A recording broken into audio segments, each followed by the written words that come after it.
Pagmamarites o malisyosong chismis, bawal na sa isang barangay sa South Cotabato. Katropa natin sa balita, Ruel Dumantay ng XFM Jensana.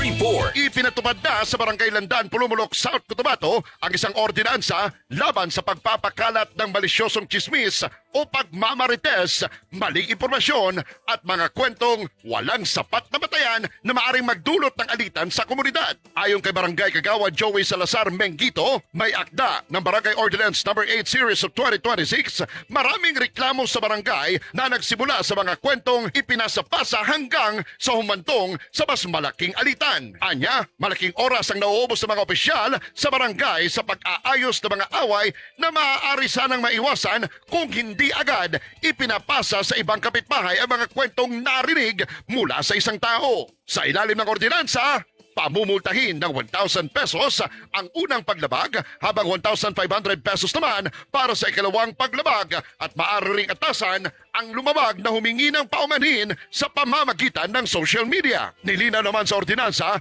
na hindi nito layuning labagin ang kalayaan ng pagpapahayag o freedom of expression dahil nakatuon lamang ito sa mga chismis na mapapatunayang lumabag sa mga probisyon ng ordinansa matapos ang kaukulang investigasyon. Inaprubahan ng Sangguniang Bayan ng Pulumulok ang naturang ordinansa kahapon, Hulyo Agis, at ipinatutupad ito sa Barangay Landan. Sinuportahan din ito ng ilang residente dahil bukod sa maaaring makasira ng reputasyon, ang mga chismis ay maaari ring makasira sa pagkakaibigan, relasyon ng pamilya at magandang samahan ng mga magkakapitbahay.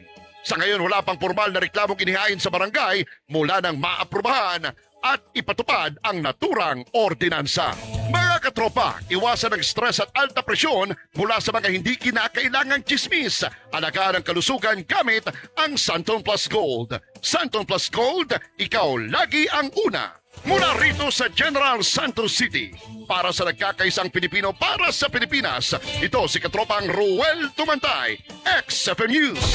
Santon Plus Gold, mapalit sa mga butika sa inyong lugar.